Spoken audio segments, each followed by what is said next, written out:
Bueno, a mí me tocan las generales de la ley porque no solo me honra Jorge con su amistad, sino que conté también con la amistad del padre de Jorge, una figura consular de la economía, que fue inclusive rector de la universidad, Francisco Cholvis, y con el cual estuvimos, entre otras cosas, en el Encuentro Nacional de los Argentinos. Para mí es una personalidad inolvidable y con Jorge me une una amistad, una fraternidad muy particular. Jorge, reitero, es un estudioso de los temas constitucionales, un especialista en lo que se refiere a la Constitución del 49. Justamente nosotros, tanto la Confederación de Jubilados cuanto el Partido Confederal, hemos fijado como primer punto de nuestra propuesta la reforma constitucional en base a los postulados de la Constitución de 1949, de la cual Jorge debe ser el mayor especialista en el país. Adelante, Jorge, y te diría Marta o alguien más que Marta, que tienen abierto el micrófono, que lo cierren para evitar inconvenientes. Adelante, Jorge. Bueno, muchas gracias, Carlos, por tus conceptos.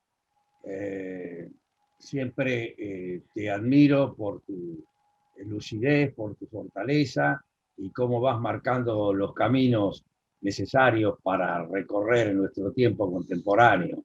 Así que yo estoy sumamente agradecido y honrado de poder participar en esta charla que vamos a realizar sobre el tema de la Constitución Nacional de 1949.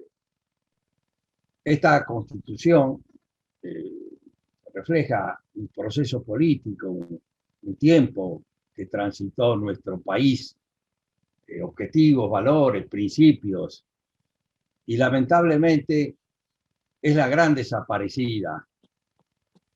Se la ha marginado del debate político, del debate académico, y no integra los antecedentes constitucionales de la República Argentina, aún en el texto vigente de 1994.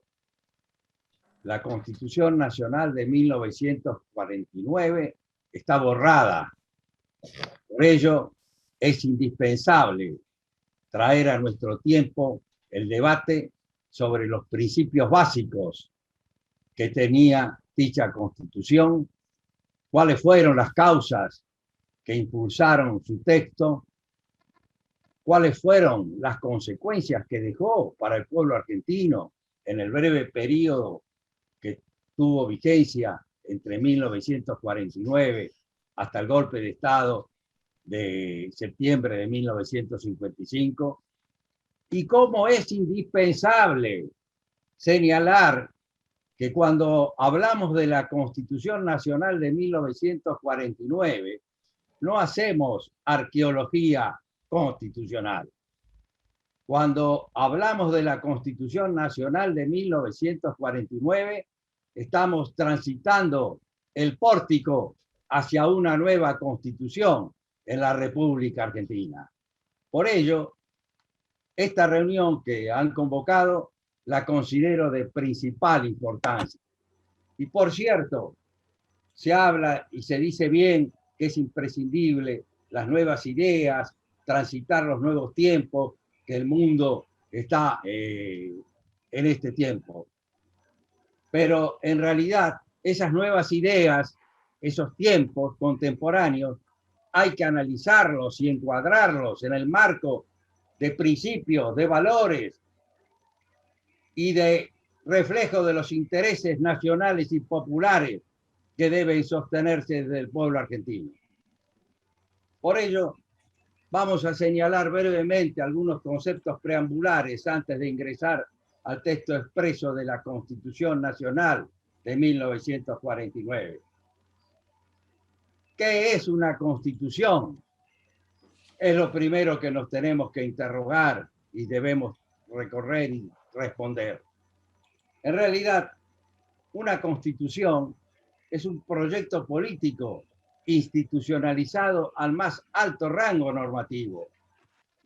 Una constitución es la expresión jurídica de la constitución real de una comunidad política, o sea, la estructura de poder en un momento determinado. Por ello, brevemente voy a señalar que en este tránsito del revisionismo histórico constitucional que estamos impulsando, podemos identificar la existencia de genealogías constitucionales y generaciones constitucionales.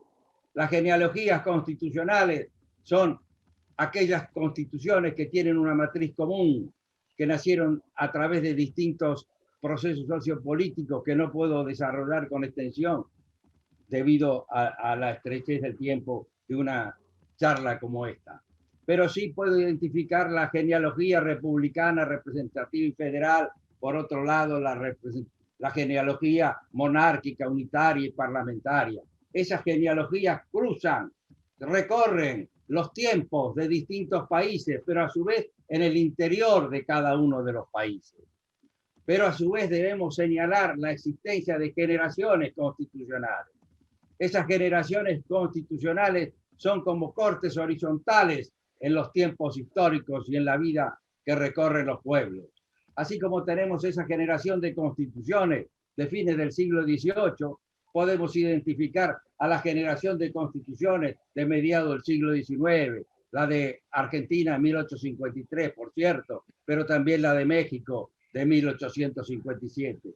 Y así sucesivamente podemos ir avanzando hasta llegar a la generación de constituciones de principios del siglo XX, precisamente también con esa Constitución de México, de Querétaro de 1917, que incorpora esos principios ya del constitucionalismo social, esa constitución que se refleja a través de un proceso revolucionario en México que se inicia en 1910 y que dura una gran cantidad de años, y donde Emiliano Zapata venía del sur, luchando por la tierra, por el agrarismo, donde Pancho Villa venía por el norte, con su fuerza, tratando de confrontar con ese vecino enorme que tiene México, y como Emiliano Carranza en esa Asamblea Constituyente de Querétaro logra amalgamar ese proyecto constitucional, donde observamos la presencia de dos artículos determinantes, el 27 y el 123,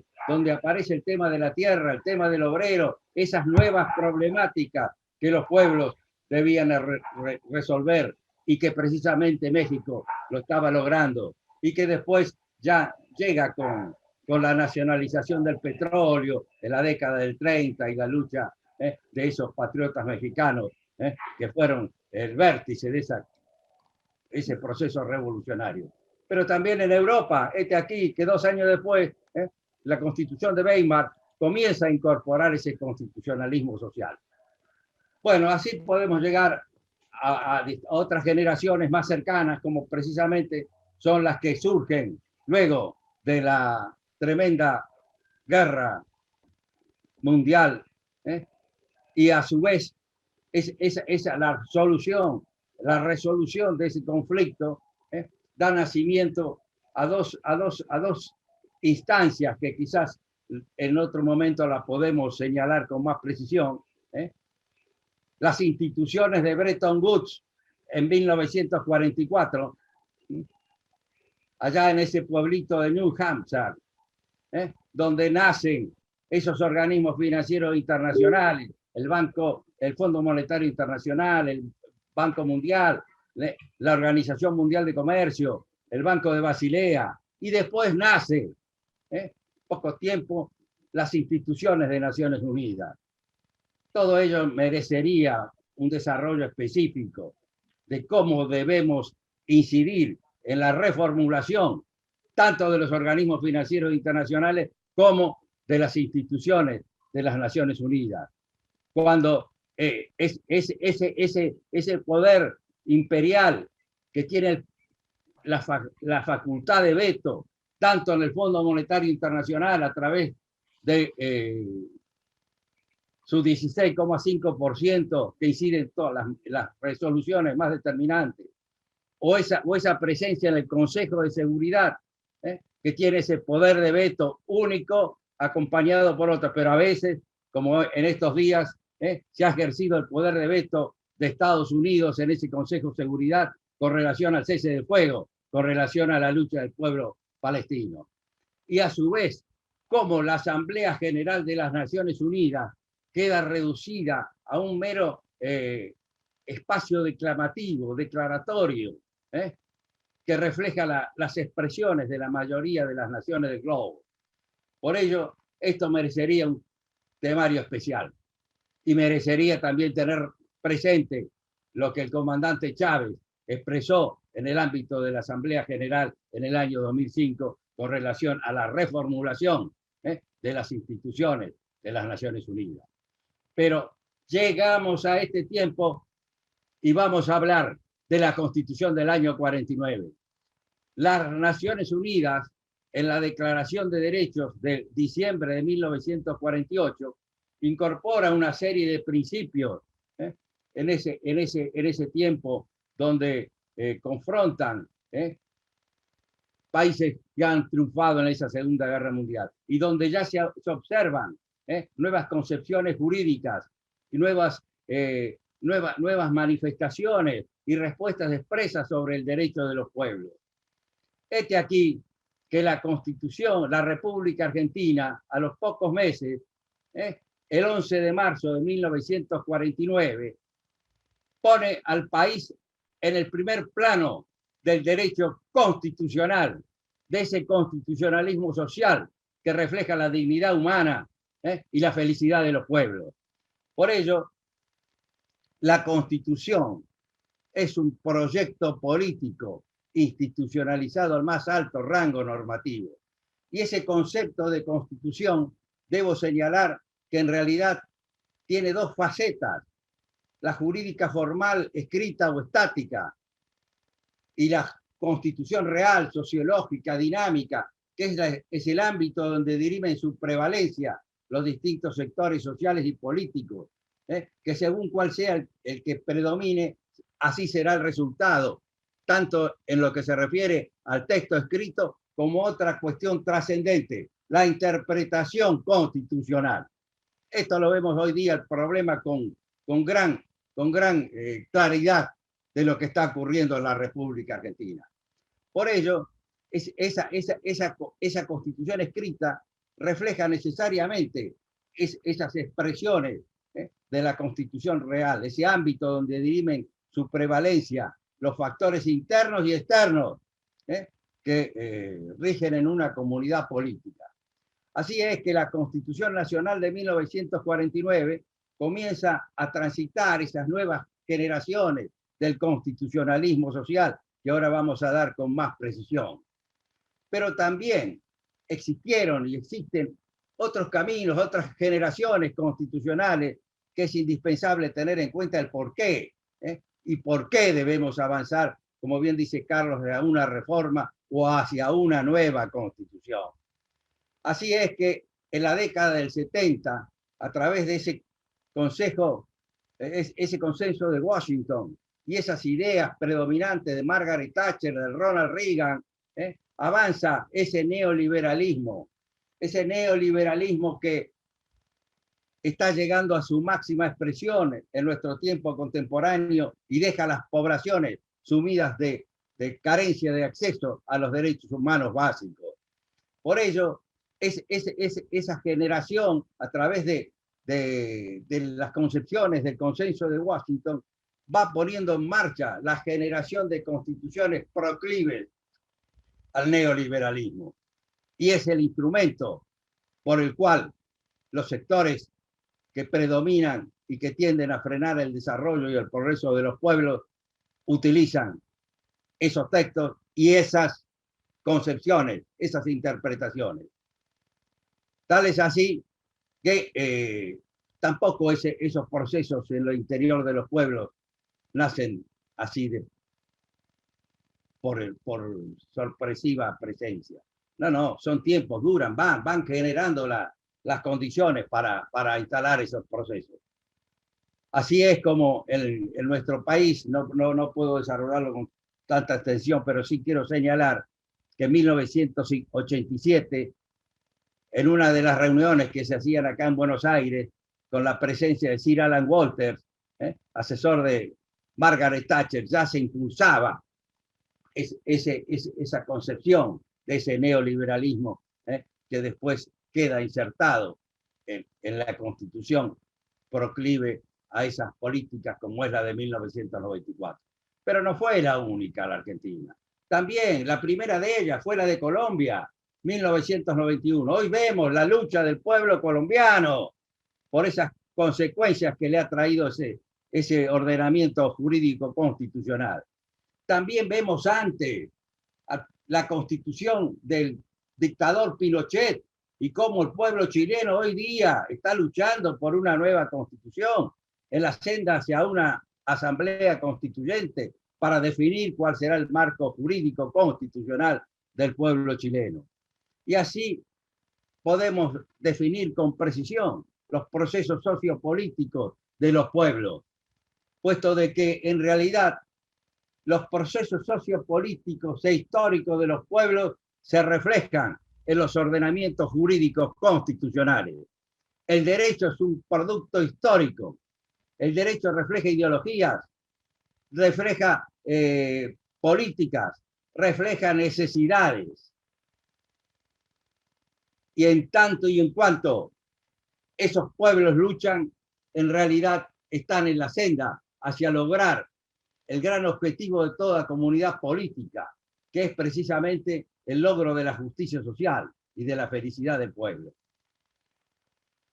Entrando en tema de la Constitución Nacional de 1949, me voy a referir a algunos aspectos y algunos los voy a citar en forma expresa, puesto que la metodología del revisionismo histórico constitucional nos da la fortaleza, la solvencia y la solidez para sostener los principios en base a expresas citas documentales. No es una novela lo que estamos haciendo. Estamos haciendo una profunda expresión de un proyecto político que nació en la República Argentina a través de esa década del 40, donde estaban los finales de la Segunda Guerra Mundial. El 4 de junio de 1943 se pone definitivo, se termina con esa década infame, se pone en marcha un proceso militar por el cual la Argentina comienza a transitar otra etapa. Esa etapa que en realidad tenía como objetivo un desarrollo industrial, generar al país la ubicación que correspondía en esa definición de los tiempos que dejaba la Segunda Guerra Mundial, que ciertamente tuvo al principio unas circunstancias que apresuraron la definición de ese movimiento, dado la pretensión del presidente Castillo de reemplazar al general Ramírez, dado que había observado que tenía contacto con sectores del radicalismo. Por cierto, finalmente el movimiento revolucionario del año 43 deja de lado a esa concepción del presidente Castillo y se pone en marcha una nueva etapa en la Argentina. Etapa que es imprescindible definirla. Pone en marcha un nuevo derecho en la Argentina. Y el primer momento que surge en ese movimiento militar el tema del nuevo derecho es precisamente en una reunión que a los pocos meses, en septiembre de 1943, tuvo el coronel Perón en el Departamento Nacional del Trabajo. Esa reunión del Departamento Nacional del Trabajo, que debo aclarar que era un departamento de estadísticas, que refería a todo lo que se relaciona con el obrero, con las huelgas, con la vivienda, con las distintas circunstancias que reglan o que rodean el tema laboral, ya venía de años anteriores, 1912, hasta 1943, lo presidía un gran economista, Alejandro Bunge, en ese tiempo.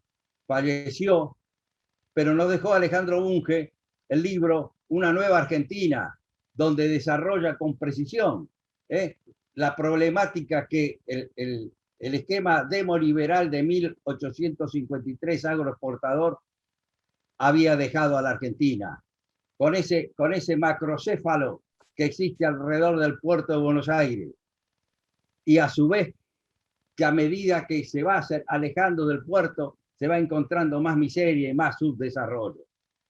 Bueno, esa entrevista entre el coronel Perón y el que presidía el Departamento Nacional del Trabajo, José Francisco Figuerola, en realidad una entrevista que iba a ser meramente circunstancial, termina a altas horas de la noche. Esto lo está expresado en un libro de Figuerola y lo tenemos que conocer con precisión.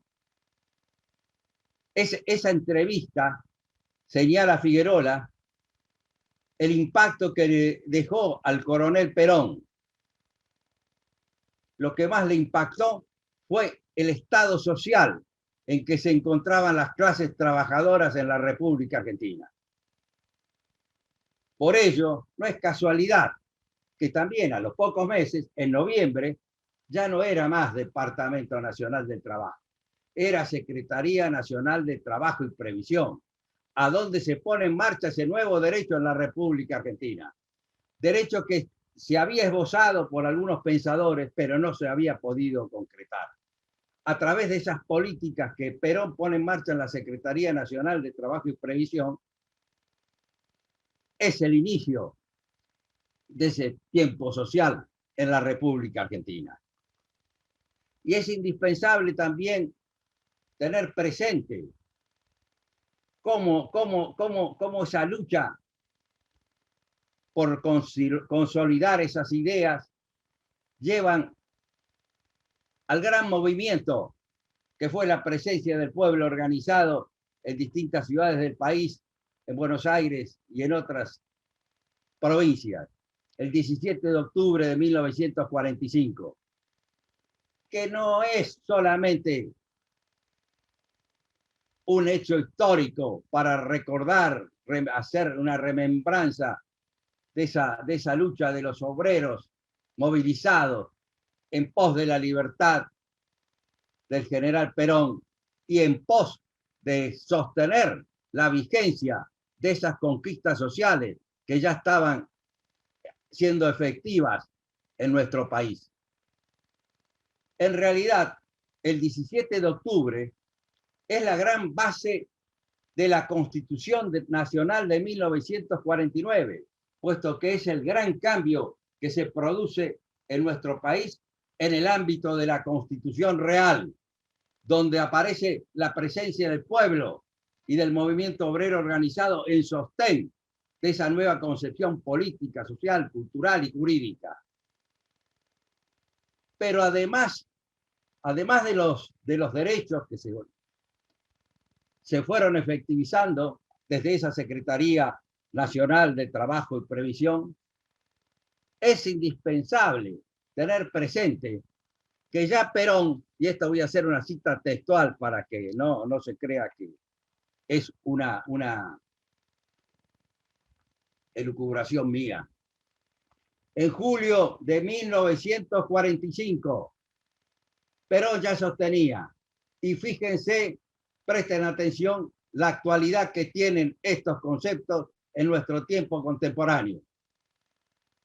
El 19 de julio de 1945, Perón sostenía que el concepto moderno de una nación democrática en marcha impone en primer término la distribución equitativa de la riqueza que el suelo produce, y poco tiempo después, llegando al fondo del problema, aporta la vía para su solución.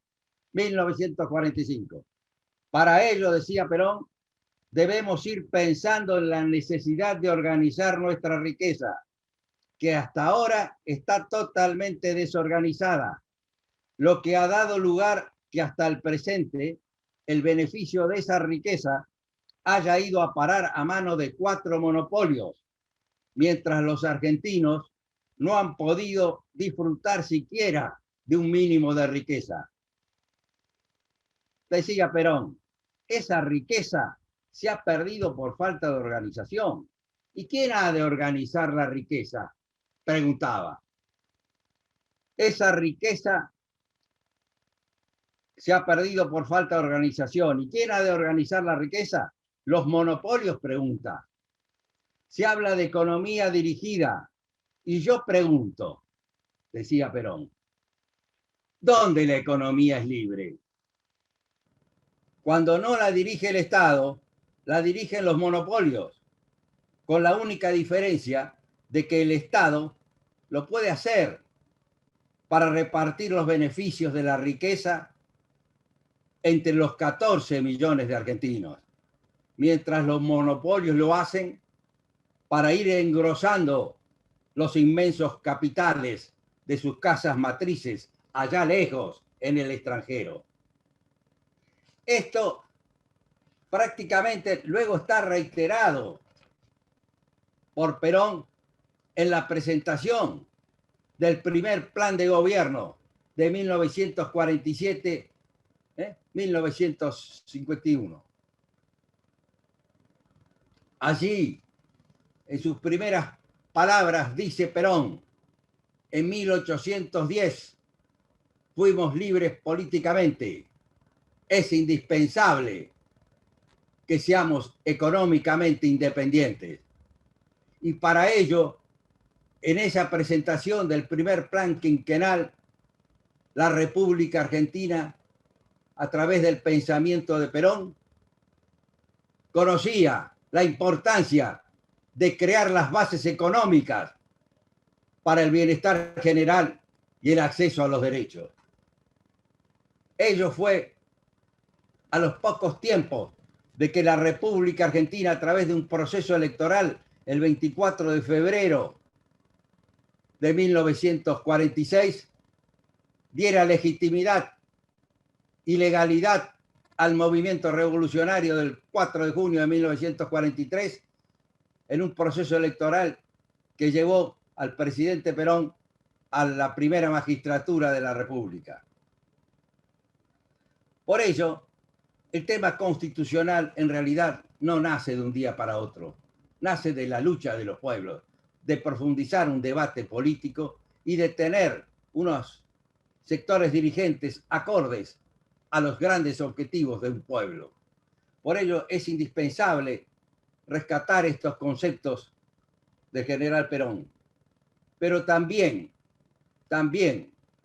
hoy día, como se pone debidamente en su lugar a la mujer en nuestro tiempo y en nuestras luchas, debo traer a colación el pensamiento de Eva Perón, cuando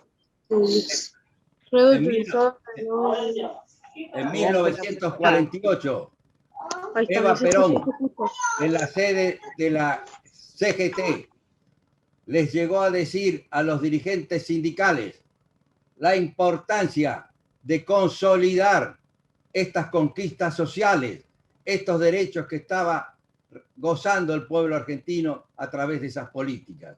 Y por ello, consolidar era avanzar a un proyecto institucionalizado al más alto rango normativo en una constitución.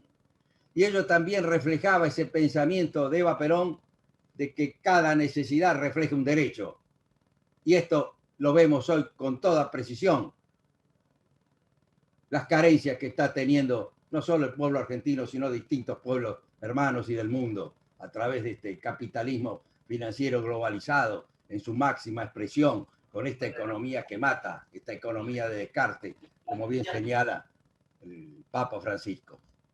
Por ello, todo ello, luego de las declaraciones de la independencia económica en 1947, el decálogo de los derechos del trabajador, todo ese impulso que venía nutrido con la presencia de los sectores populares y mayoritarios, lleva a que se pone en marcha por primera y última vez en la República Argentina una ley que avanza hacia la institucionalización de un proyecto constitucional y que impulsaba reformar todo aquello que se oponga al bienestar del pueblo y a la grandeza de la nación.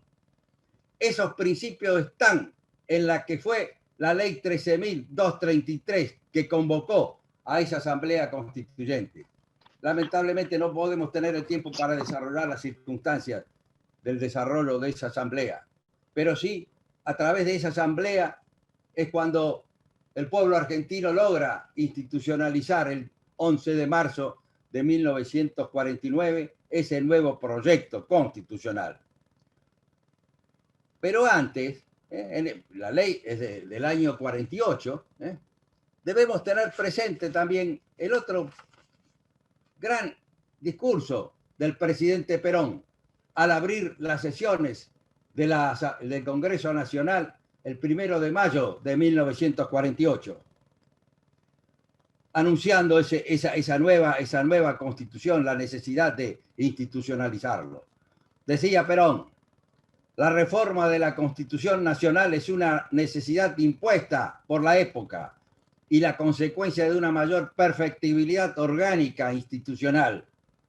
Por grande que fuere el sentido de previsión de nuestros constituyentes, el mundo ha evolucionado de una manera tal que cuanto se estableciera hace un siglo ha debido ser influido por la fuerza de nuevos y decisivos acontecimientos. Es decir, ya Perón en esta asamblea del 1 de mayo de 1948 estaba anunciando la necesidad de esa nueva constitución que ponga al más alto rango normativo esos derechos que el pueblo en realidad estaba gozando y defendiendo. Por ello, luego de las circunstancias que llevan a la constitución de la Asamblea Legislativa y luego del debate que se dio en ella, se convoca a la Asamblea Constituyente y se hace el proceso electoral para la elección de los convencionales constituyentes. Y por cierto, ahí la mano del imperio también estuvo presente e incidió para la división de las mayorías populares ante esa importante circunstancia que estaba desarrollando el pueblo argentino. Solamente voy a mencionar, Sampay me decía: Jorge, cuando hablamos de mayorías populares, no todas están en el peronismo. Hay otros sectores populares que también es indispensable incorporarlos en el marco de un proyecto nacional.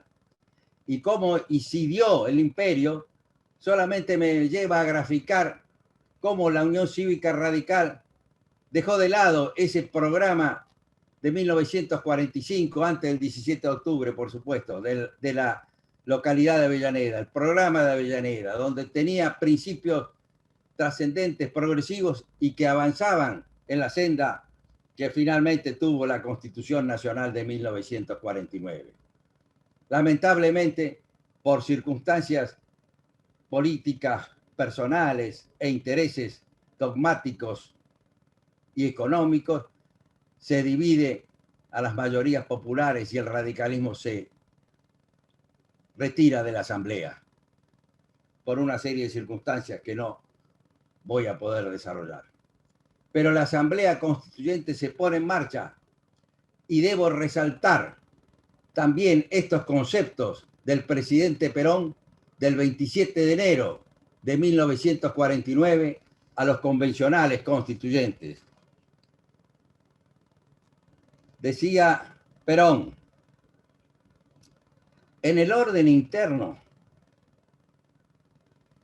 podían imaginarse los convencionales del 53 que la igualdad garantizada por la Constitución llevaría a la creación de esos entes poderosos.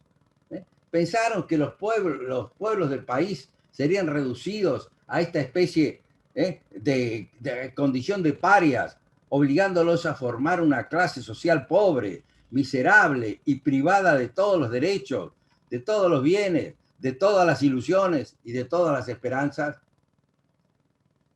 Hay que tener el valor, decía Perón, de reconocer cuando un principio aceptado como inmutable pierde su autoridad. Y aunque se apoya en la tradición, en el derecho o en la ciencia, debe declararse caduco tan pronto lo reclame la conciencia del pueblo. Mantener un principio que ha perdido su virtualidad equivale a sostener una ficción.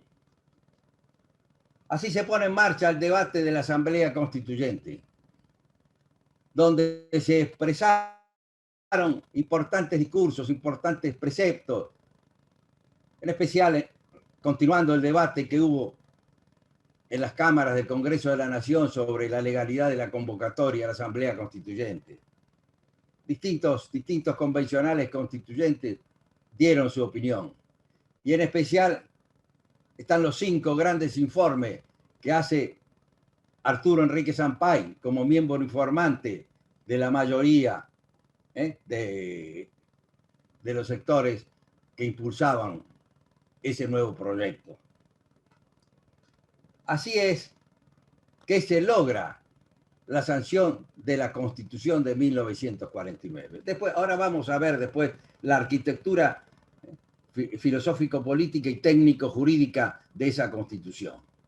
Pero siguiendo con las citas del presidente Perón, el 1 de mayo, es decir, 2 meses después de la sanción, cuando abre las sesiones en el Congreso Nacional, ante las cámaras del Congreso, decía el presidente Perón, y los traigo a colación por la directa también importancia que tiene y la relación con nuestro tiempo contemporáneo. Decía Perón, en la actualidad, el criterio seguido por mí en la incorporación de los servicios públicos al Estado se encuentra ampliamente reafirmado en la Constitución Nacional en su artículo 40, que expresa que los servicios públicos pertenecen originariamente al Estado y bajo ningún concepto podrán ser enajenados o concedidos para su explotación. Los que se hallaren en poder de los particulares serán transferidos al Estado mediante compra o expropiación con indemnización previa cuando una ley así lo determine.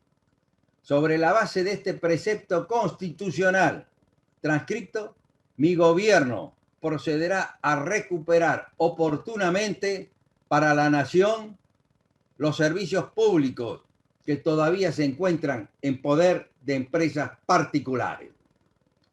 Y por si fuera poco,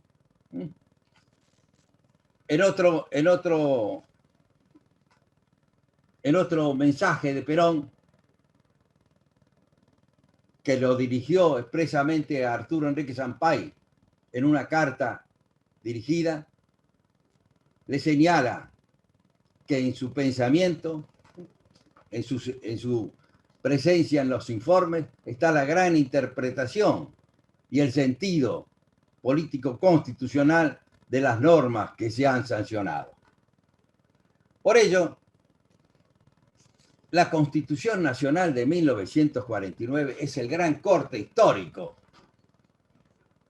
en el proceso constitucional de la República Argentina.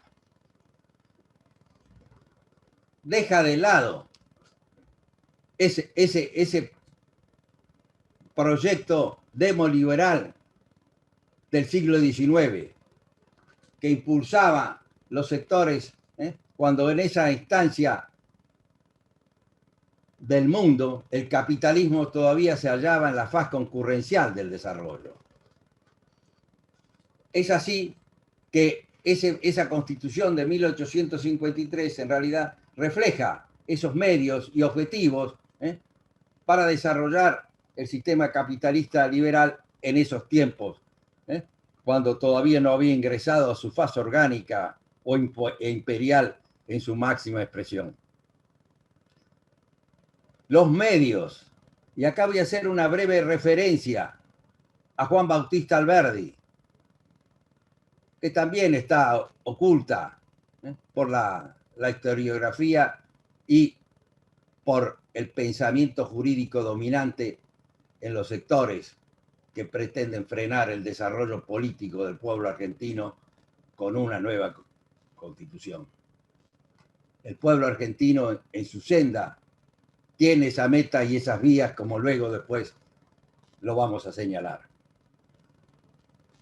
Pero ¿qué es importante señalar de Alberdi? Por cierto, Alberdi defendía toda esa normativa jurídico-constitucional para el desarrollo capitalista liberal.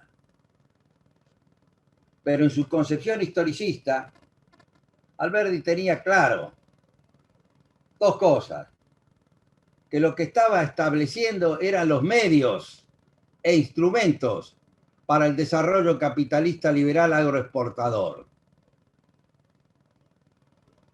Y también tenía claro el tema de la reforma constitucional, total o parcial. Concepto que las oligarquías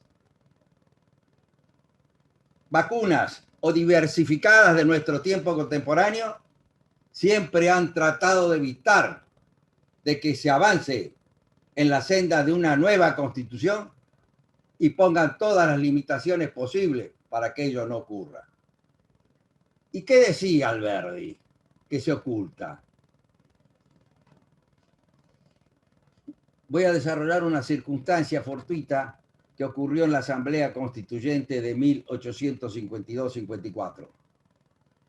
Estaba circulando entre los convencionales el libro El Federalista, que es el que se refiere a una serie de publicaciones periodísticas que allá en el norte, Alexander Hamilton, Madison y Jay, publicaron para impulsar que los estados aprueben la Constitución que finalmente fue sancionada en 1787. Pero cuenta el historiador Mariano Pelliza que ese libro, en realidad, ese libro del Federalista desapareció. Y dado la importancia de ir canalizando los debates en la Asamblea Constituyente, Juan María Gutiérrez le pide a Juan Bautista Alberdi que en su libro Bases, que ya se había hecho en la primera edición, en una nueva edición incorpore un proyecto de constitución a los efectos de facilitar el debate de los convencionales constituyentes. Aquí que efectivamente Alberdi, en esa segunda edición de Besançon, París, incorpora el proyecto de constitución que luego fue tenido en cuenta en los debates de la Asamblea Constituyente. Por ello, Alberdi fue el gran constitucionalista, aún no estando presente en esa Asamblea de Santa Fe de 1852-54. Como Arturo Enrique Sampay fue el gran constitucionalista, el padre intelectual de la Constitución Nacional de 1949, interpretando el pensamiento político del general Perón y del movimiento que estaba impulsando. Pero volvamos a Alberdi. Alberdi en su proyecto, en el artículo 37 del proyecto, hoy reflejado en el artículo 30 de la Constitución Nacional vigente, Alberdi en ese artículo 37 establece que la Constitución puede ser reformada en todo o en parte. Esta es la gran definición. El pueblo tiene esa facultad soberana de avanzar hacia una nueva constitución. Los pueblos, los procesos sociopolíticos de los pueblos llevan a esa respuesta. ¿Y qué es también importante de esa segunda edición del libro Bases? Dos cosas.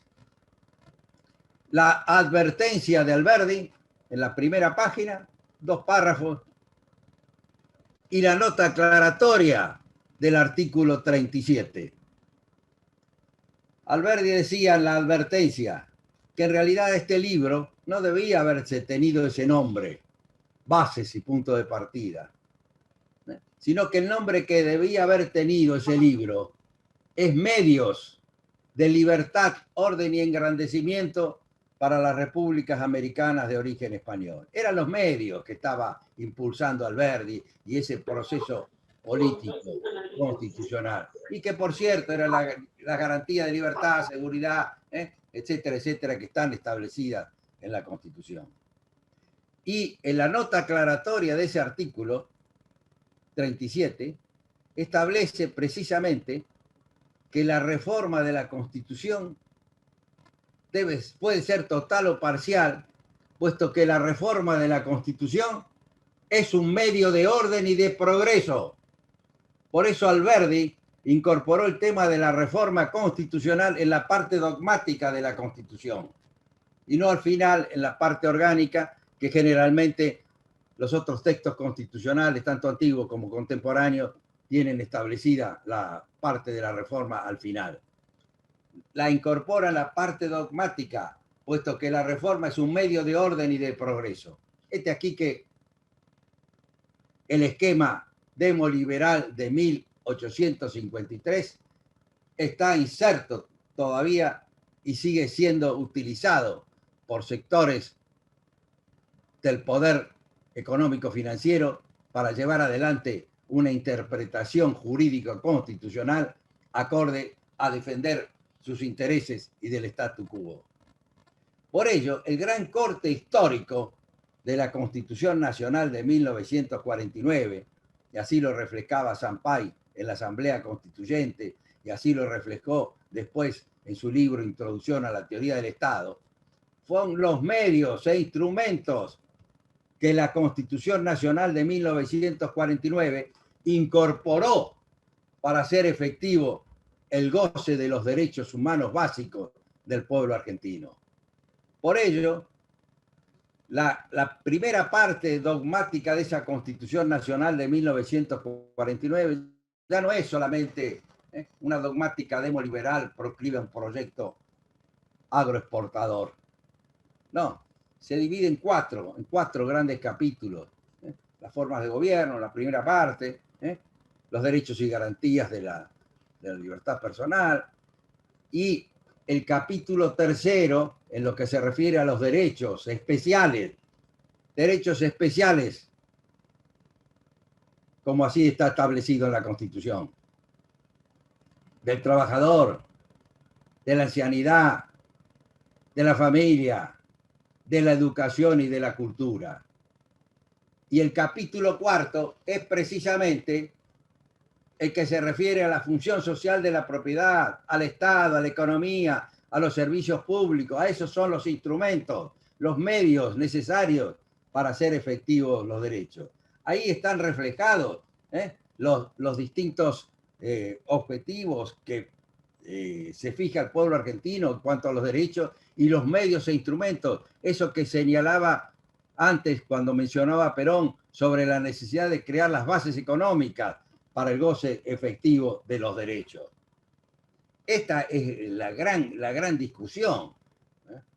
¿Cómo un pueblo hace efectivo el goce de los derechos? Hoy lo vemos.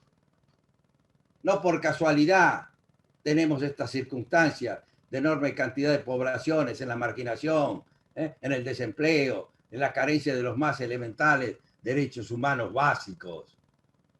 Esa Constitución que rige la Argentina carece también, en forma similar a la de 1853, de esos medios e instrumentos que había incorporado la Constitución Nacional de 1949.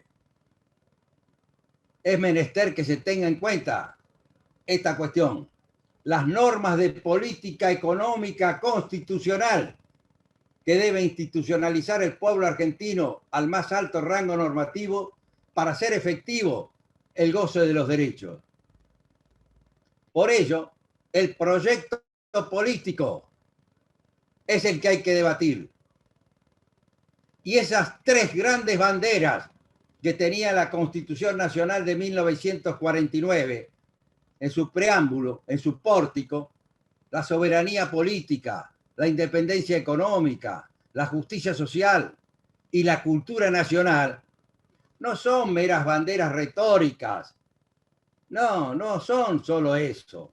En realidad son principios básicos de una teoría del Estado, de un pueblo que lucha en la senda hacia la emancipación. Es imprescindible tener presente esas grandes banderas que habían sido institucionalizadas por la Constitución Nacional de 1949. Por cierto, esto ha sido marginado del debate político, tanto después del golpe de Estado como en realidad en los distintos tiempos posteriores. La Constitución Nacional de 1949 refleja esas aspiraciones, esos medios que el pueblo bregaba para lograr esos grandes principios.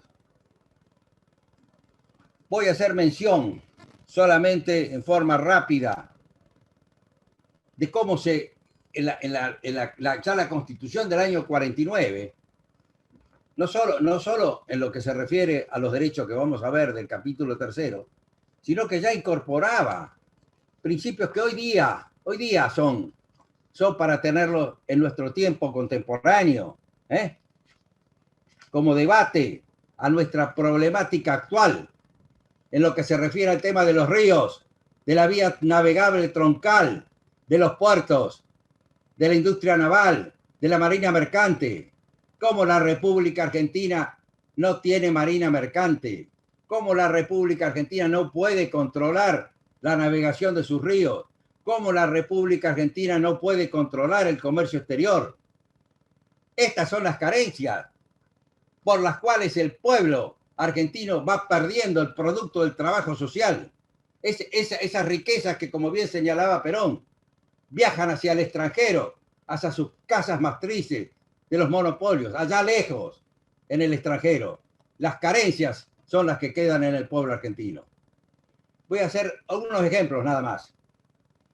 Empecemos por el tema de los ríos. La libre navegación de los ríos, como señalaba Jauretche, una de las sonceras en su manual de sonceras argentinas. La reforma constitucional de 1949 incorpora dos principios importantes en lo que hace a estas cuestiones, de la economía y de los fondos del Estado. En el artículo 4 ya establece expresamente, en lo que se refiere a la formación de los fondos del Tesoro Nacional,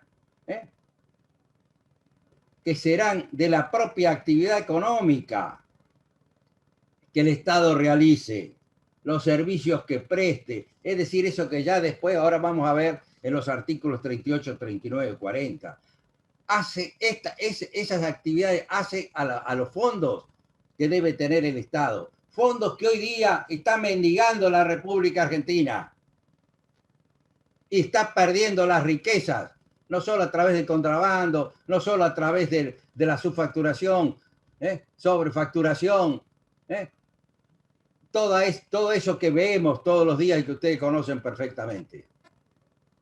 Por ello, una nueva constitución debe señalar precisamente cómo la República Argentina formará las políticas económicas para que los fondos del Estado sirvan para tener una nación soberana e independiente. La gran contradicción polar de nuestro tiempo contemporáneo todavía la vemos en esa cita que mencioné de Perón en la presentación del primer plan quinquenal. En 1810 fuimos libres políticamente, es necesario ser independientes económicamente. Por ello, la gran contradicción polar en el mundo contemporáneo es esa independencia política formal y la dependencia económica real. Esto es lo que los pueblos deben romper, esa dependencia, lograr su plena soberanía en el marco de su lucha en función de sus objetivos de la patria grande, como para confrontar con los sectores que tratan de frenar su desarrollo político. Y vamos al artículo 26 con el tema de los ríos. ya ese artículo que venía de 1853, en 1949 se le incorpora expresamente que esa libertad será en tanto y en cuanto no contraríe las exigencias de la defensa, la seguridad común o el bien general del Estado. Esto se ha sacado al derogar la Constitución Nacional de 1949. Por eso todavía tenemos lo que Jauretche decía en sus sonceras, el Manual de Sonceras Argentinas, la libre navegación de los ríos. Bueno, y así brevemente voy a mencionar otro de los principios que la República Argentina establece en esa Constitución y por tanto los pone a la Argentina en el primer plano del constitucionalismo social después de esa guerra siniestra que llevó a millones de poblaciones a la muerte y al sufrimiento. Y el artículo 28 de esa Constitución Nacional de 1949 estableció expresamente que la República Argentina no admite diferencias raciales ni prerrogativas de nacimiento. Esto tiene relación también con esos discursos y mensajes que transmití o señalé del presidente Perón. Es decir, esa Constitución Nacional de 1949 no solo avanzaba y mejoraba en lo que se refiere al texto histórico de 1853 en cuanto a la forma del Estado, en cuanto a los derechos y libertades de la persona, sino que a su vez avanzaba en concepciones de alto nivel y que hoy día son imprescindibles tener en cuenta y ponerlo también en el marco constitucional. La Constitución Nacional de 1949 expresamente prohibía el ejercicio abusivo de los derechos. Y esto está escrito, artículo 35, para el que lo quiera ver. Los derechos y garantías reconocidos por esta Constitución no podrán ser alterados por las leyes que reglamenten su ejercicio, pero tampoco amparan a ningún habitante de la nación en perjuicio o detrimento o menoscabo de otro. Eso era proteger al pueblo de los abusos del derecho que quieren ejercer los sectores de mayor predominio y poder económico y político. La República Argentina institucionalizó al más alto rango normativo esa teoría del abuso del derecho que ahora está en algunos códigos civiles del mundo y en el Código Civil que nos rige. Estaba en el más alto rango normativo como principio básico del proyecto nacional. Bueno, y otra etapa, otra parte determinante del proceso político y social que llevó a la sanción de la Constitución Nacional de 1949 fueron los derechos sociales. Esos derechos sociales que había señalado que ya comenzaban en la Revolución de México, 1917, en Weimar, 1919. La República Argentina institucionaliza en forma expresa y debidamente desarrollada esta cuestión de los derechos sociales. Por ello, ese artículo 37 de la Constitución, que establece los derechos especiales del trabajador, de la familia, de la ancianidad y de la educación y de la cultura, es importante que se relean cotidianamente para saber cuáles eran esos derechos que de forma expresa la Constitución Nacional de 1949 incorporaba al más alto rango normativo. Solamente con leer los títulos, ese artículo 37 se divide en esas partes o segmentos que le mencioné. Solamente con leer los títulos de los párrafos de cada uno de ellos dice lo siguiente. Decláranse los siguientes derechos especiales. Primero, del trabajador. Los títulos vamos a ver nada más. Primero, derecho a trabajar. Segundo, derecho a una retribución justa. Tercero, derecho a la capacitación. Cuarto, derecho a las condiciones dignas de trabajo. Quinto, derecho a la preservación de la salud. Sexto, derecho al bienestar. Séptimo, derecho a la seguridad social. Octavo, derecho a la protección de la familia. Noveno, derecho al mejoramiento económico. Décimo, derecho a la defensa de los intereses profesionales. ¿Tiene o no tiene actualidad esto? No hacemos arqueología constitucional. Impulsamos esto como nuevas ideas, como pórtico para una nueva constitución en la República Argentina.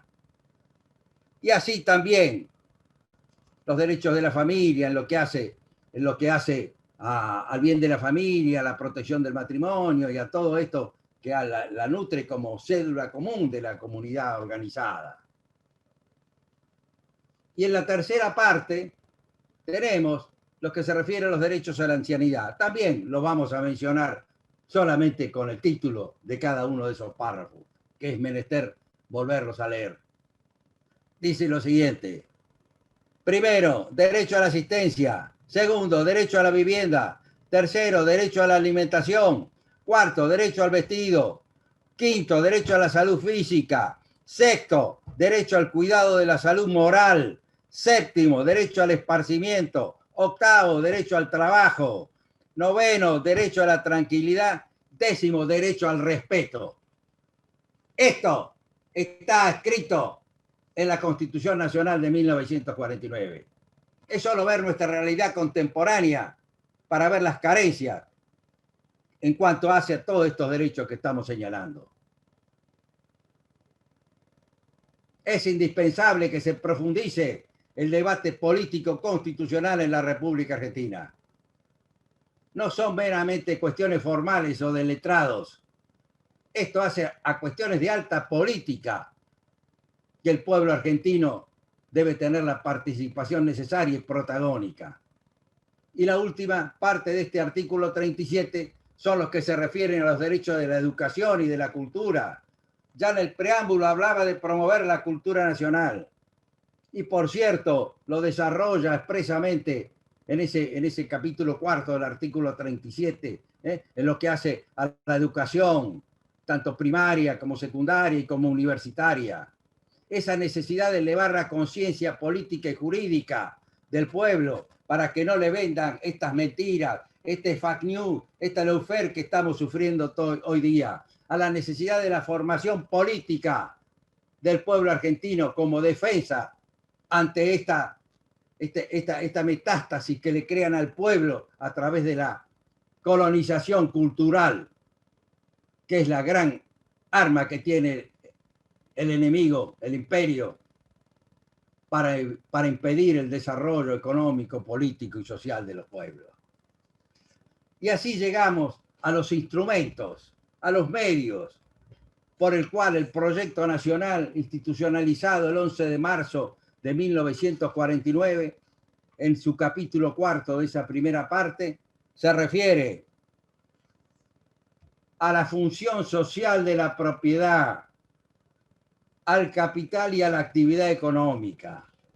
Por cierto, es imprescindible que estos conceptos desarrollados en los artículos 38, 39 y 40 se tengan debidamente presentes. Y así se dice, y los voy a brevemente a ir señalando en alguno de sus párrafos para no abundar. El artículo 38, la propiedad privada tiene una función social y en consecuencia está sometida a las obligaciones que establezca la ley con fines de bien común. Incumbe al Estado fiscalizar la distribución y utilización del campo e intervenir con el objeto de desarrollar e incrementar su rendimiento en interés de la comunidad y procurar a cada labriego o familia labriega la posibilidad de convertirse en propietario de la tierra que cultiva. Este es el gran principio sobre la propiedad con función social. Lamentablemente no hay tiempo para desarrollar los discursos que Arturo Enrique Sampay señaló en la Asamblea Constituyente como miembro informante con relación a este tema del derecho de la propiedad y la función social que debe cumplir y cómo no puede la República Argentina continuar con ese concepto absoluto de propiedad que viene de la Revolución Francesa, 1789, como único derecho sagrado e inviolable. Los procesos sociopolíticos de los pueblos habían llevado a señalar que eso en realidad no era lo correcto.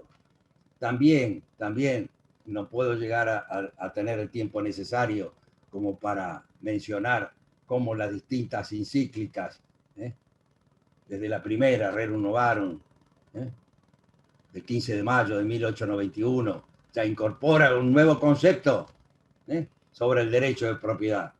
Derecho de propiedad absoluto que hoy hay todavía personeros retrógrados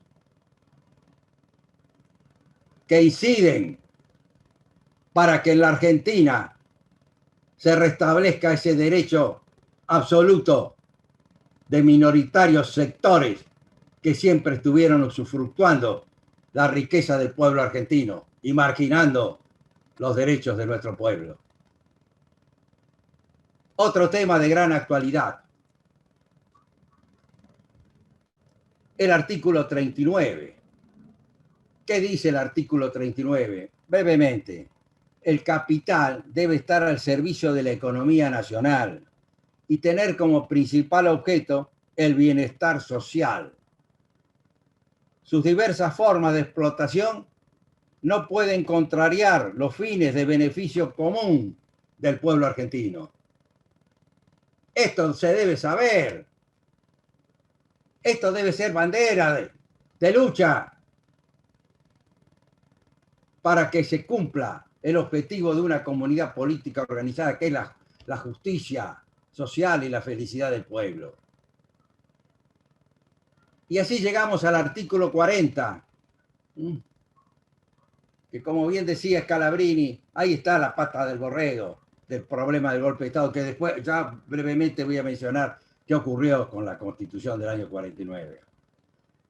El artículo 40 es donde establece con precisión esos medios e instrumentos también de política económica constitucional para hacer efectivo el goce de estos derechos que antes habíamos detallado.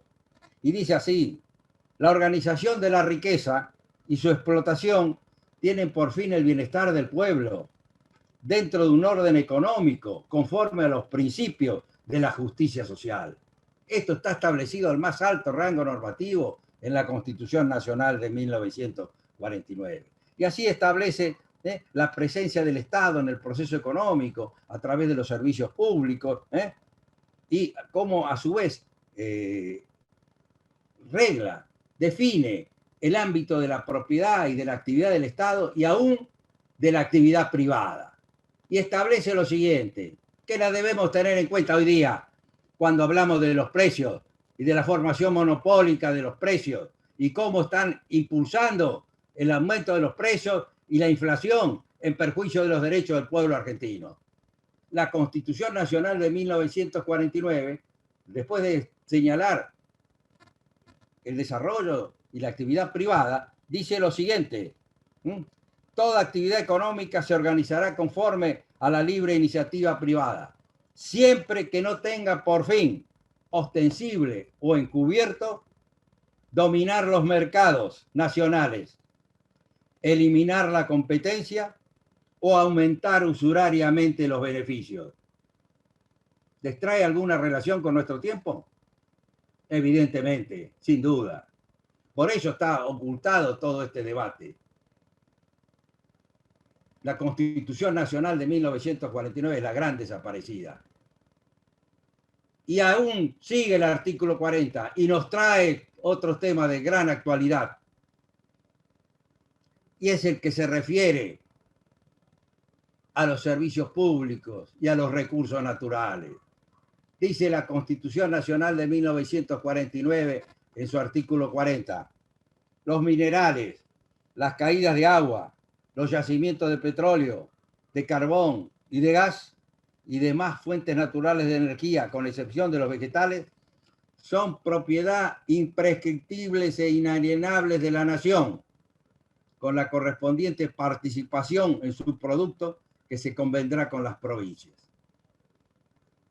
Los servicios públicos pertenecen originariamente al Estado y bajo ningún concepto podrán ser enajenados o concedidos para su explotación.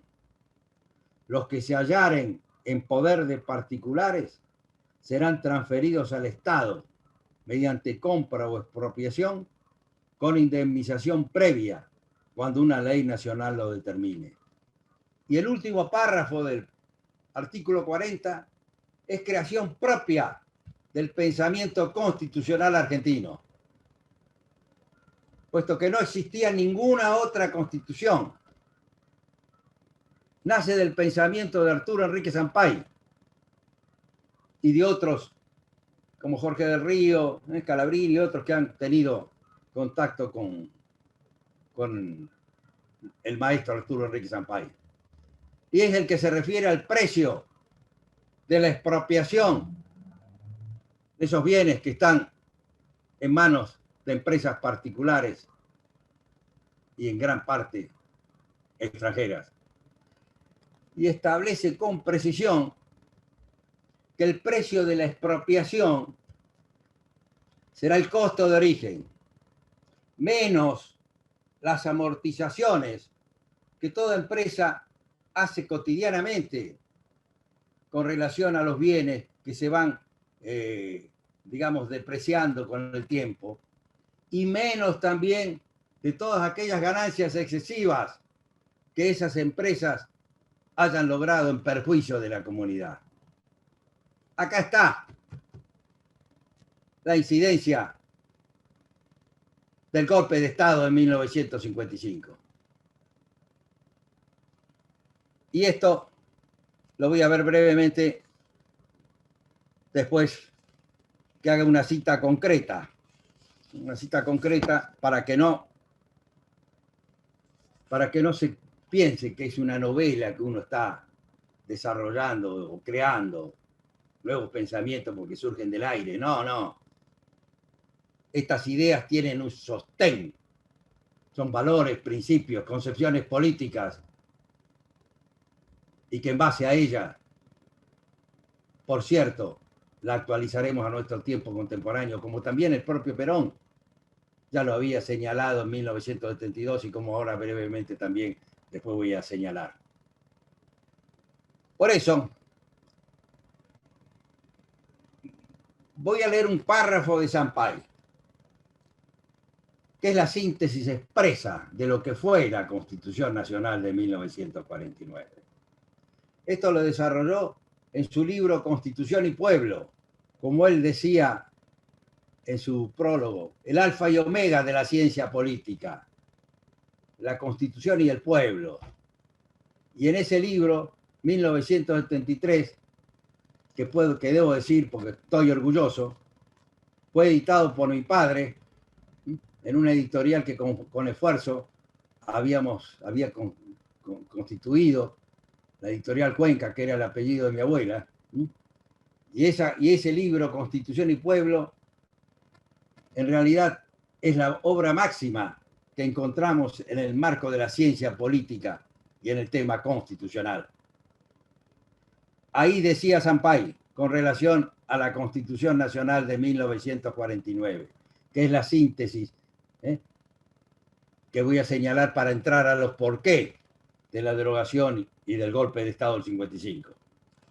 Señalaba Sampay, la Constitución Nacional de 1949, además de propender a hacer efectivo el predominio político de los sectores populares e incorporar los derechos sociales del trabajador, de la familia, de la ancianidad y de la educación y la cultura, tendía a estatizar los centros de acumulación y de distribución del ahorro nacional, las fuentes de materiales energéticos, los servicios públicos esenciales y el comercio exterior. Le asignaba a todos los bienes de producción el fin primordial de contribuir al bienestar del pueblo y prescribía que al Estado le corresponde fiscalizar la distribución y utilización del campo e intervenir con el objeto de desarrollar y aumentar su rendimiento en interés de la comunidad y procurar a cada labriego o familia labriega la propiedad de convertirse en propietario de la tierra que cultiva. La llamada Constitución Nacional de 1949 se proponía hacer efectivo el gobierno de los sectores populares y lograr el desarrollo autónomo y armónico de la economía, que conceda el bienestar moderno a todos y cada uno de los miembros de la comunidad. Apuntaba, pues, a consumar en la Argentina la revolución social requerida por el mundo contemporáneo. Esto lo decía en Constitución y Pueblo, Cuenca Ediciones, Buenos Aires, 1973, página 121. Arturo Enrique Sampay, padre intelectual de la Constitución Nacional de 1949. Bueno, aquí, que brevemente, después de este desarrollo de la Constitución del año 49, que quizás han quedado muchas cosas para expresar, pero no quiero ser excesivo en los tiempos, pero sí debo manifestar el porqué del golpe de Estado y por qué la República Argentina ingresa en ese retroceso que a partir de 1955 forma cotidiana a través de democracias parciales y restringidas mediante proscripciones, a través de golpes de Estado y a través de breves periodos donde los sectores populares trataron de romper esa coyunda que le marca la Constitución real a través de la prevalencia de los sectores dominantes. La República Argentina ingresa en este periodo de retroceso que nos deja en nuestro tiempo contemporáneo con la realidad que ustedes tienen perfectamente a la vista y son conscientes. Pero aquí, que ese golpe de Estado, autodenominado Revolución Libertadora, debo señalar que tuvo dos etapas. Una primera y la segunda del golpe dentro del golpe. En la primera etapa, que fue la que encabezó el general Leonardi, la Constitución en vigor era la Constitución Nacional de 1949. Por esa Constitución juró el general Leonardi, por esa Constitución juraron sus ministros y por esa Constitución juraron los jueces de la Corte Suprema. Aquí, que esa primera etapa dura muy poco tiempo. El 12 de noviembre ya es el prolegómeno de la caída de Leonardi cuando intentó cambiar al ministro de gobierno. Y dado que los sectores más gorilas y proclives al liberalismo ya confrontaban con esa concepción que posibilitaba el desarrollo político, sindical, con las organizaciones gremiales. Y aquí que el 13 de noviembre le dan el golpe y aparece el golpe dentro del golpe. Y ahí se pone en marcha una institución que está oculta también, que es la Junta Consultiva Nacional. Junta Consultiva Nacional, que era un organismo, como su nombre lo dice, consultor, que le daban toda la vestimenta, la aureola, de pretender otorgarle legalidad a un golpe de Estado. Funcionaba en la sede del Senado de la Nación y la presidía el vicepresidente de facto, contraalmirante Isaac Rojas. Brevemente voy a mencionar. La Junta Consultiva Nacional tuvo tres tipos de sesiones: las públicas, las reservadas y las secretas, a las cuales tuve oportunidad de recorrer e investigar en la propia sede de la Biblioteca de la Corte Suprema de Justicia de la Nación, en los 2 tomos que allí estaban en ese momento, y supongo que aquel que lo quiera ver, quizás todavía están. Al llegar al segundo tomo de esa junta consultiva de las sesiones públicas, encuentro un decreto del presidente de facto Aramburu, que en el año 58 le ordenaba al escribano general de gobierno de la nación que protocolice las actas públicas, las reservadas y las secretas. Bueno, inmediatamente bajé del 7º piso de tribunales y me fui hasta la calle Uruguay a la Escribanía General de Gobierno de la Nación. Si hubiera llegado un marciano, quizás no se hubieran sorprendido tanto quienes me recibieron cuando le pedí que estoy acá porque quiero ver las actas protocolizadas de la Junta Consultiva Nacional. Bueno, la respuesta ante esa sorpresiva pregunta prácticamente solamente fue, bueno, veremos. Después de que la requerí 2 o 3 veces en forma verbal, las pedí por escrito. Y tengo la respuesta escrita, y está en mi libro Revisionismo Histórico Constitucional, Proyecto Nacional y Constitución, con detalle la respuesta del escribano general de gobierno, y que las actas en realidad no fueron protocolizadas. Las actas no existen y por tanto desde ese tiempo vengo sosteniendo que en función de la verdad histórica las actas deberían aparecer. Ahora yo ya sé lo que dicen esas actas reservadas y secretas que no se publicaron. Puesto que he hecho en este libro, y también lo tengo desarrollado en el último, Argentina, Historia y Constitución, son 2 tomos, la relación entre los sucesos y las actas que no se publicaron. Y sin duda, ¿qué duda cabe? Que cuando aprobaron el plan Previs, moneda sana o inflación incontenible, marginación del Estado en el proceso económico, hablaron de esas cuestiones. O cuando el general Valle se levanta a través del Movimiento de Recuperación Nacional para sostener la Constitución Nacional de 1949, prácticamente en las actas públicas, no existe ese movimiento y las nefastas consecuencias que ocasionaron a un general de la nación ser fusilado y otros compatriotas que sostuvieron la necesidad de restablecer la Constitución Nacional de 1949. O cuando el 31 de agosto de 1956 la Argentina ingresa al Fondo Monetario Internacional. Por cierto, no me cabe ninguna duda que lo que estaban tratando era dicha cuestión. Con relación al Fondo Monetario Internacional, solamente voy a mencionar algo, aunque no tiene mucho de relación con esto, que es la siguiente. La Argentina no había ingresado al Fondo Monetario Internacional por decisión expresa del presidente de la República y del Congreso de la Nación, dado que el general Farrell, pocos meses antes de las elecciones de febrero, casi en enero fue del año 46, a través de un decreto, impulsaba el ingreso de la Argentina a los organismos financieros internacionales.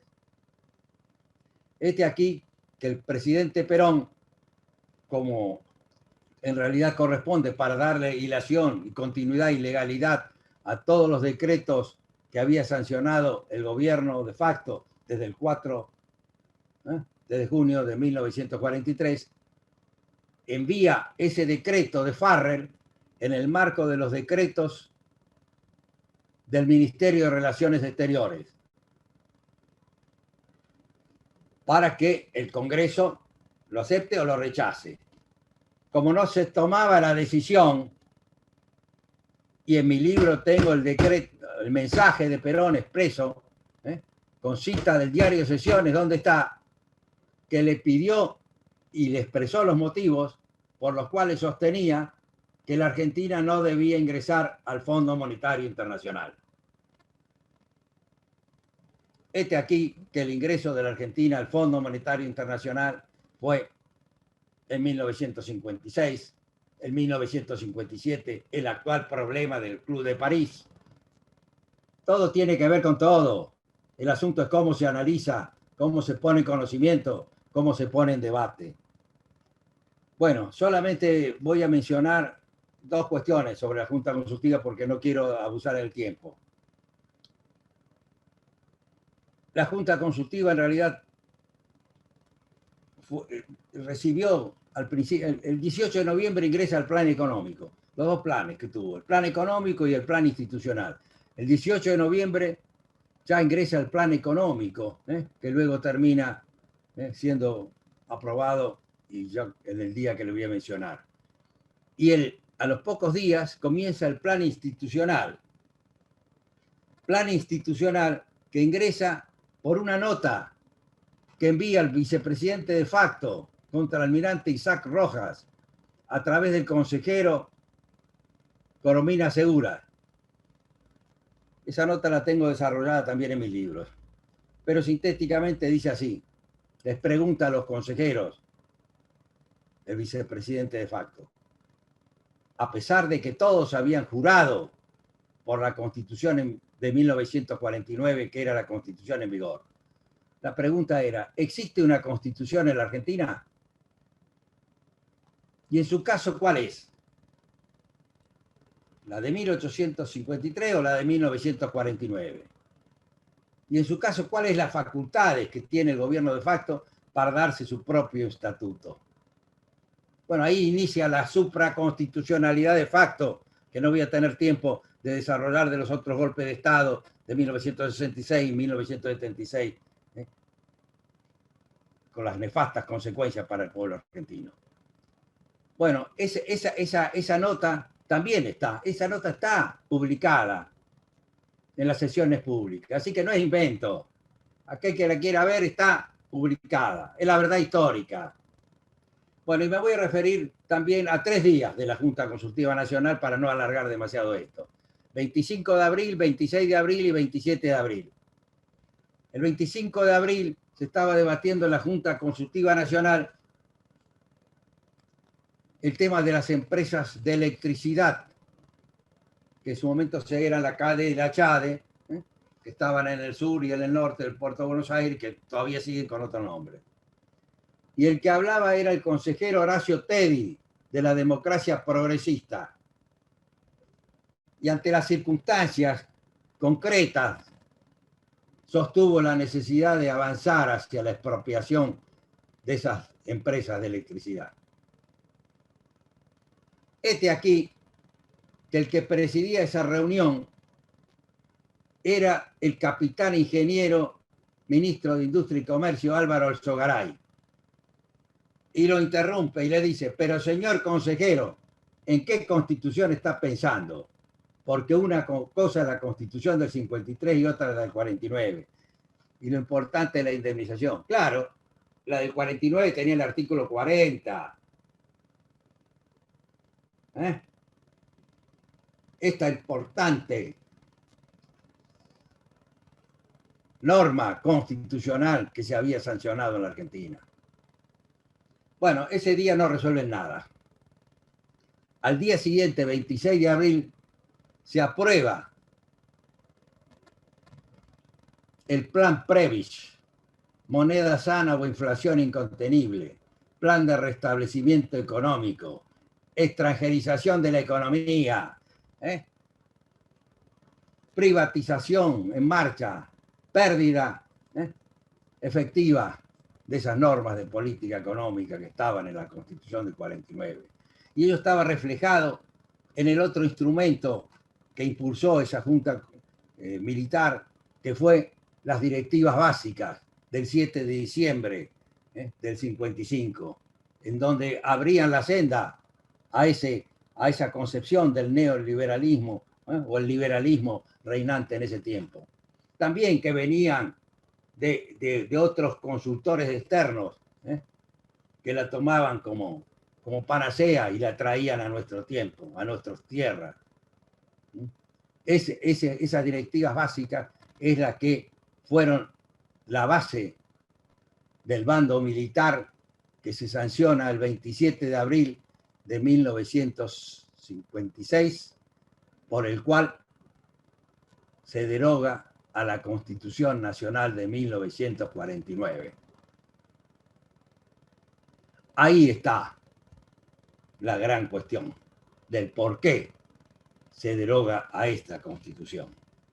Y lo puedo afirmar con precisión con lo que se dijo posteriormente, que no puedo, por una cuestión de tiempo, desarrollar muchos detalles. Pero sí quiero señalar que ya en la Junta Consultiva, en las sesiones públicas, se observaba que determinados sectores de lo que era la Unión Cívica Radical ya percibían cómo iba a terminar esto y que ellos no estaban de acuerdo en que una constitución sea derogada por un bando militar y legalizada por una posterior asamblea constituyente. Esas opiniones están escritas, se pueden leer en las actas públicas de la Junta Consultiva. Y me refiero al pensamiento de Oscar Allende y López Serrot, que luego conformaron con Arturo Frondizi la UCRI, y concurrieron a la Asamblea Constituyente de 1957 con el único objeto de impugnar la legalidad y legitimidad de esa convocatoria. Brevemente quiero mencionar que todos aquellos que en el año 48-49 esbozaron malabarismos jurídicos y concepciones políticas para quitarle la legalidad y legitimidad al proceso constituyente e invocaron todas esas argucias, en el año 57 convalidaron la convocatoria a una asamblea constituyente que en el propio artículo 30 de la Constitución establecía que era facultad expresa del Congreso Nacional. Por ello, la Asamblea Constituyente de 1957 también tiene 2 tomos, el diario Sesiones. El primero de ellos fue totalmente ocupado para ver qué hacían todos aquellos que en el año 48-49 se rajaban las vestiduras en función de sostener principios políticos con visos de legalidad. Para hacerlo breve, concluyeron, se declararon soberanos y aceptaron igual la convocatoria del régimen de facto y comenzaron a sesionar. Comenzaron a sesionar con un quórum estricto. Ya estoy llegando al final para no abrumarlo. Con un quórum estricto. ¿Por qué? Porque se había retirado la Unión Cívica Radical Intransigente y había concurrido a impugnar la legalidad de esa convocatoria. También se habían retirado algunos convencionales del sabatinismo de Córdoba y otros de sectores neoperonistas. Y quedó con un quórum estricto esa convención.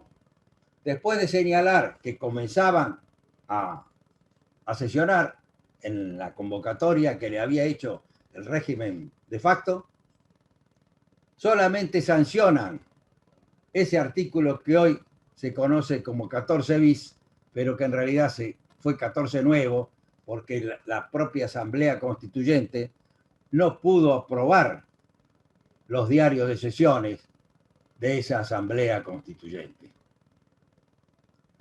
Al retirarse 9 convencionales constituyentes y dejar sin quórum a la Asamblea.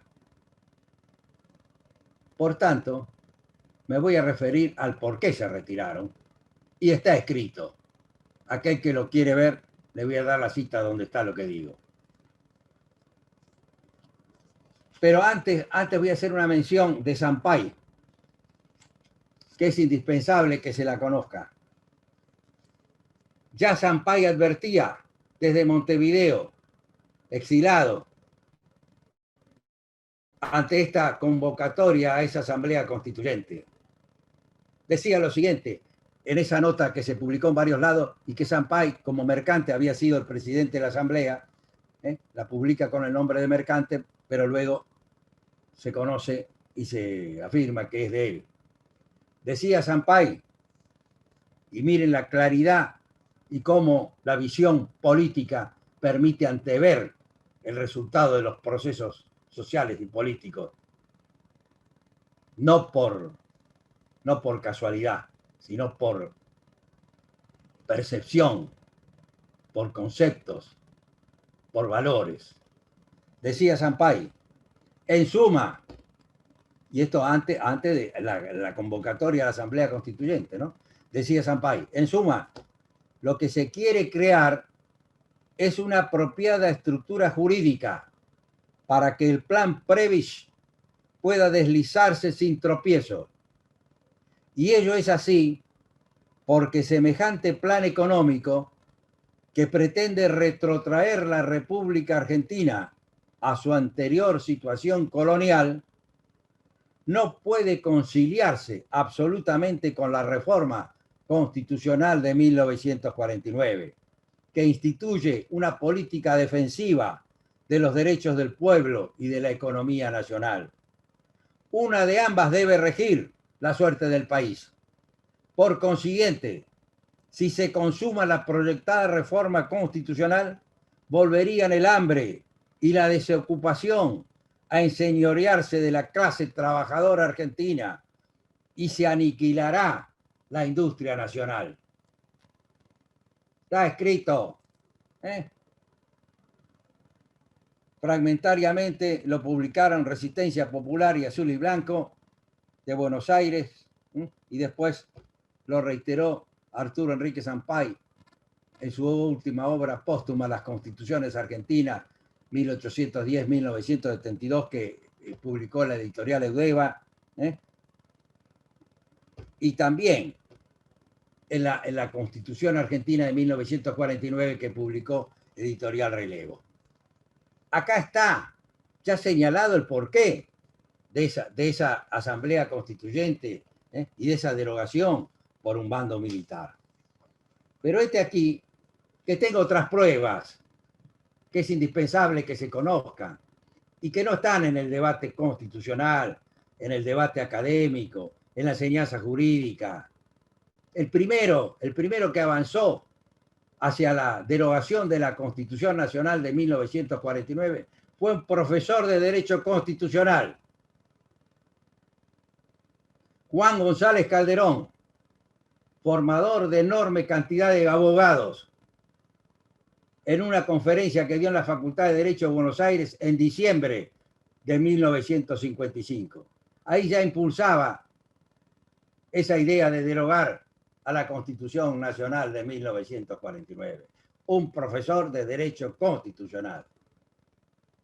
Y voy a mencionar, para que también tiene actualidad con este tema del Poder Judicial, y lo tengo desarrollado en el libro muy brevemente, ¿cuál fue la actitud de la Corte Suprema?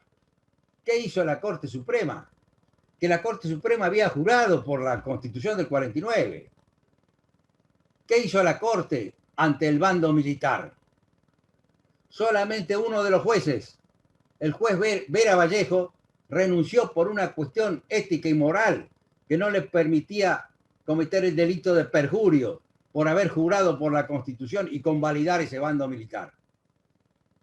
Los otros jueces hicieron lo siguiente, y esto lo afirmo con convicción, puesto que hice un análisis histórico de los fallos de la Corte Suprema en la propia biblioteca de la Corte Suprema de Justicia de la Nación, en su colección de fallos. Y en mi libro, Revisionismo Histórico Constitucional, Argentina, Historia de Constitución, están identificados los fallos y las fechas de lo que voy a decir. Hasta el 23 de abril de 1956, la Corte Suprema de Justicia en sus fallos invocó a la Constitución Nacional de 1949. Entre el 26 de abril y el 3 de mayo, no invocó en sus fallos ninguna norma constitucional. Y a partir del 3 de mayo, como si lo más normal sería derogar una constitución que había sancionado el pueblo en una asamblea constituyente, pudiera ser derogada así por un bando militar. Y a partir del 3 de mayo, la Corte Suprema de Justicia de la Nación comenzó a invocar en sus fallos el texto histórico de 1853. Un retroceso histórico de casi 100 años sin fundamentar el porqué. Ahí está el rol del Poder Judicial, que puede servir para el statu quo u otros tiempos como tuvimos, donde el Poder Judicial puede ser un instrumento para el progreso social, tal los fallos de Tomás Casares en el año 48, que no puedo desarrollar, o esa jurisprudencia de la Corte Suprema de Justicia de la Nación del año 73 al 76, con los importantes fallos, Swiss Tech, Ford Motor Company, Mayor, el caso Miguel Ángel Versáilles, donde, dado que era el presidente de la Corte, se tiene que eximir todos los jueces de intervenir, puesto que era un caso que afectaba personalmente a Versáilles, se convoca a los jueces, a los conjueces, y Arturo Enrique Sampay tiene la posibilidad de desarrollar ese fallo, el contexto de ese fallo en el cual institucionaliza un principio trascendente en lo que se refiere a la interpretación jurídica constitucional. Ese fallo de la Corte Suprema dice indubio pro justitia socialis. En caso de duda, la interpretación debe ser a favor de la justicia social. Por ello, este tema determinante del Poder Judicial, del rol del derecho, de la formación de los abogados, es imprescindible que sea una cuestión que los pueblos debatan y tengan pleno conocimiento. Pero también voy a fundamentar el por qué el golpe de Estado avanzó hacia la derogación de la Constitución Nacional de 1949, que ya está advertido el porqué en el mensaje de Sampay. Pero voy a ir a las propias palabras de los que dieron el golpe de Estado. Al contraalmirante Rojas, al contraalmirante Sánchez Añudo, que en ese tiempo era capitán de navío, al convencional Emilio Ardoy, que se retiró y que recibió las loas de Claudio Escribano, ese editorialista de esa autodenominada escuela de doctrina. Está escrito. Vayamos directamente a lo que pensaba, lo que pasaba en Buenos Aires y lo que percibía Rojas y lo que quería Rojas. Esto también es un párrafo que lo voy a leer expresamente, puesto que es de Rojas en sus memorias, y después le voy a decir la cita.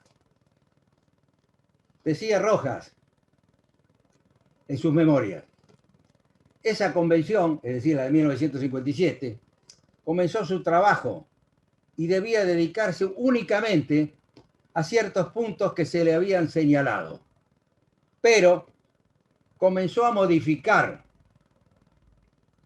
o proyectar modificaciones que el secretario general de la vicepresidencia me presentaba todos los días en copias de los diarios de sesiones.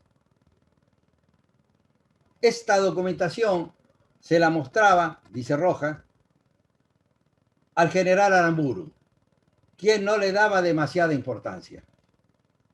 Llegó entonces un momento en que las cosas habían avanzado tanto, tan peligrosamente por ese camino, que junto al capitán Sánchez Añudo decidimos hacer fracasar la convención. Era convencional, dice Rojas, felizmente, el doctor Emilio Ardoy, que pensaba de la misma manera que nosotros. Lo llamé al capitán Ricardo Fitzsimón y le dije, dice Rojas, tómese el tren esta misma noche, váyase a Santa Fe y dígale al doctor Adolfo Vichy que dejen sin quórum a la convención. Vichy aceptó inmediatamente y se retiraron de la convención los conservadores. Contraalmirante Isaac Francisco Rojas, conversaciones con Jorge González Crespo, Buenos Aires, Planeta, 1993, página 313. Acá está la verdad histórica. Esto puedo reiterar otra cita de Santos Sanudo, de Claudio Escribano, de Ardó y demás, pero eso sería demasiado en el tiempo y no los quiero abrumar. Solamente, y para terminar, voy a mencionar la propia confesión de los que se fueron de la Asamblea Constituyente del año 57, cuando la propia Asamblea Constituyente tenía que empezar a tratar los proyectos que estaban dando vuelta en la Comisión Revisora de la Constitución, que avanzaban en ciertas normas de política económica constitucional que de alguna manera reflejaban lo que había establecido la Constitución Nacional de 1949. Eso era lo que lo afectaba y lo asustaba a Rojas, ¿eh? Pero también está reconocido expresamente en el diario de sesiones de la Convención Constituyente. Ahí están los proyectos, que no lo puedo, por una cuestión de tiempo, desarrollarlos, para ampliar lo que le estoy diciendo. Pero está claro con este párrafo que le voy a leer, de la página y media que dejaron los 9 convencionales que se retiraron, 1 del Partido Cívico Independiente y 8 de los denominados demócratas, entre comillas. Así voy a leer el párrafo final de esa nota de los convencionales que se retiraron y que está iniciada por el convencional Albarracín Godoy en el diario de sesiones de la Asamblea Constituyente de 1957, en el segundo tomo. Y decía, y está escrito: concurrimos a la Convención Reformadora, dicen, con el propósito de asegurar la vigencia de la Constitución de 1853 y colaborar con reformas limitadas que debían preservar su espíritu conforme al decreto de convocatoria. Cumplida esta primera etapa fundamental, comprobamos, dicen, que las reformas proyectadas por el sector de la mayoría introducían reformas sustanciales al sistema federal y a nuestra organización social. Y concluyen expresando que el sistema económico que se intentaba, copiado del tristemente famoso artículo 40 de la reforma del 49, hubiera implicado la rehabilitación histórica del gobierno de Puesto. Está escrito, diario de sesiones de la Convención Nacional Constituyente, tomo 2, 27 reunión del 4 de noviembre de 1957, página 1604. Esta es la verdad histórica. ¿Por qué se derogó la Constitución Nacional de 1949 y se frustró ese proceso social y político que estaba avanzando en la República Argentina? Sería muy largo, quizás quedará para otro día, desarrollar los acontecimientos posteriores que han ocurrido en la República Argentina. Pero sabemos con precisión lo que ocurrió en la Argentina con el goce de los derechos en el periodo de la vigencia de la Constitución Nacional de 1949 y lo que está ocurriendo hoy en la República Argentina. Por tanto, sostenemos la importancia de abrir el debate político en la República con profundidad, sacar ese debate en la epidermis, llevarlo a todas estas cuestiones esenciales que hacen un proyecto nacional e institucionalizarlo en el más alto rango normativo en una nueva constitución para el pueblo argentino en este siglo XXI. Desde ya le agradezco la atención que me ha prestado y quedo a la disposición de ustedes.